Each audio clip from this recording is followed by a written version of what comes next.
కనీసం school ban school bus వెళ్ళడానికి లేదు. ఉన్న రోడ్ ఏమో పగకొట్టేది, ఇంకో రోడ్ ఏమో అట్లా శానిటేషన్.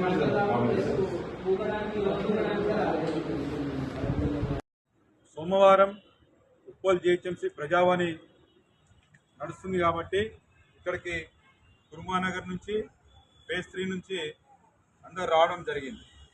మెయిన్ ఇష్యూ ఏంటంటే కుర్మానగర్లో కనెక్టివిటీ రోడ్డు అక్కడ దాదాపు 3,500 నుంచి 4,000 జనాభా. ఆ జనాభాకి ఒకటే కనెక్టివిటీ రోడ్డు, అది కూడా మెయిన్ రోడ్డు మన గ్లోబల్ హై స్కూల్ పక్కన నుంచి. మీ అందరికీ తెలిసిన విషయం ఇదంతా. అయితే మొన్న ఏదో శాంక్షన్ అయిందని చెప్పి రోడ్డు దోపేశారు. వచ్చేది వినాయక చవితి, బొమ్మలు వినాయకుని ప్రతిమలు ఎక్కడి నుంచి తీసుకురావాలి, ఐడల్స్ ఎక్కడి నుంచి తీసుకుపోవాలి, అట్లనే స్కూల్ వ్యాన్స్ ఎక్కడి నుంచి పోవాలా, ఇవన్నీ ఏం లేదా తెలియదు వాళ్ళకి. ఫస్ట్ ఆల్టర్నేట్ రోడ్డు ఒకటి ప్రిపేర్ చేసి మెయిన్ రోడ్డు మీరు కనెక్టివిటీ రోడ్డు ప్రిపేర్ చేస్తే బాగుంటుంది. ఈ వలకొట్టేసారు, ఆల్టర్నేట్ రోడ్డు అట్టనే ఉంది. కాబట్టి ఈ రోజున మేము జిహెచ్ఎంసీ కమిషనర్ రాజు గారిని కలిసి ఈ యొక్క విషయం అంతా ఆయనకి వివరించడం జరిగింది. ఒక రిప్రజెంటేషన్ ఇవ్వడం జరిగింది, ఒక వినతి పత్రం ఇవ్వడం జరిగింది. మేమేం చెప్తున్నామంటే మీరు ఆల్టర్నేట్ రోడ్డు ఖచ్చితంగా రిపేర్ చేయాలి, అది కూడా ఇమీడియట్గా తయారు చేయాలి. ఎందుకంటే రానున్నది వినాయక చవితి, ఒక వారం రోజులు కూడా లేదు మనకి పండుగ.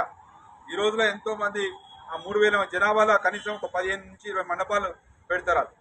ఆ యొక్క ప్రతిమలు ఎక్కడి నుంచి తీసుకురావాలి మేము.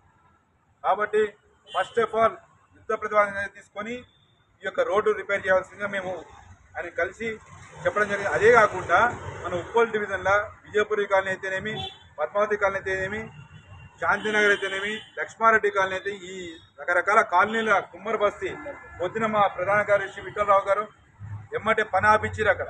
ఎందుకంటే రోడ్డు దోబేస్తున్నారు. కనీసం ఆల్టర్నేట్, ఇప్పుడు ఇది రైనీ సీజన్, ఈ రైనీ సీజన్లో నువ్వు వర్క్స్ పెట్టుకోవడమే చాలా పొరపాటు. ఎందుకంటే వర్క్స్ చేయాలా, కానీ రైనీ సీజన్, ఈ రైనీ సీజన్లో ఎన్నో మ్యాన్హోల్స్ పొంగుతుంటాయి. మ్యాన్హోల్స్ ఉన్న వాటిని క్లియర్ చేసుకుంటే సరిపోతుంది. ఈ రైనీ సీజన్ తర్వాత ఒక 10-15 డేస్ తర్వాత మీరు స్టార్ట్ చేయండి వర్క్స్, మేము ఒప్పుకుంటాం. అరే కరెక్ట్గా వినాయక చవితి దొరుకుతుంది మీకు అంటే పండుగ చేసుకోవద్దా? నేను అడుగుతున్నా, పండుగ చేసుకోవద్దా? కాబట్టి ఖచ్చితంగా ఎక్కడైతే వర్క్స్ మీరు స్టార్ట్ చేస్తున్నారో మీరు ఆల్టర్నేట్గా మాకు అక్కడ చూపించి మీరు వర్క్స్